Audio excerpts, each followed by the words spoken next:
Welcome to Guardian Capital's Market Outlook discussion for the month of March 2026. So, for the agenda, we will be discussing four things. First, education thinking framework. Second, earnings. How has the earnings been for the BSE 500 companies in the previous quarter? Third, valuations and expectations. What are the valuations of BSE 500 and other indexes, and what are the expectations going forward? Fourth, sectoral view. Our first principle is that over a long period, earnings growth determines 80% of the returns. In this slide, we want you to focus on the two red circles, which indicates that over the 3 decades, price has been growing at 11% per annum CAGR, whereas earnings have been growing at 10% per annum CAGR, which means that there is a direct correlation between earnings growth and price growth. Principle 2 says that revaluation growth determines 20% of return. Say, in the last 11 years, Asian Paints have gone up by 13%, out of which 10% was due to earnings growth and the balance was due to revaluation. Revaluation means people were willing to pay 43 rupees for every 1 rupee earned by Asian Paint. But now, they are willing to pay 61 rupees, which accounts as valuation group. In this slide, we want to highlight the importance of extra 1% of return generated. If we invest 1 crore today for 30 years and assuming a return of 11%, we would end up with 23 crores after 30 years. However, if we just generate 1% more, we would end up with 30 crores. And 3% more return, we would end up with more than double of 23 crores. This is the power of compounding and signifies the importance of staying invested for a longer period of time. Moving on to the second aspect of agenda, the earnings slide.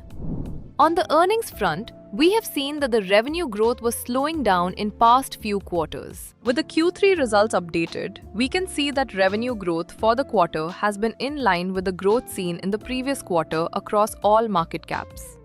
Although the PAT margins have taken hit in the current quarter. One of the reasons for it is the implementation of new labor code, where companies' employee cost in current quarter has increased quite a bit, compromising the PAT margins. Also, it indicates that the full benefits of reduction in interest rates are yet to be seen and would be coming in future quarters. Moving on to the third segment of the agenda, valuations and expectations. How the markets are currently valued and what should our expectations be going forward? On valuation front, barring small cap, there has been overvaluation across all market caps, majorly in mid cap, which is overvalued by 22%, BSE 500 and large cap by 17%, and banking and finance by 18%. Fundamentally, the companies have grown by 11% historically. But the growth has been slowing down for 9 quarters now, with the latest quarter revenue growing only by 7%.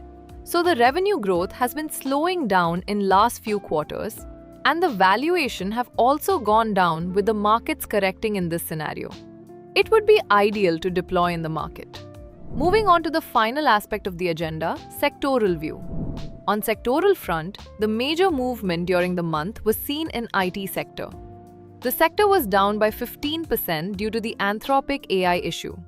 If you look at the valuations, 57% of the economy is fairly valued, while 43% of the economy is overvalued.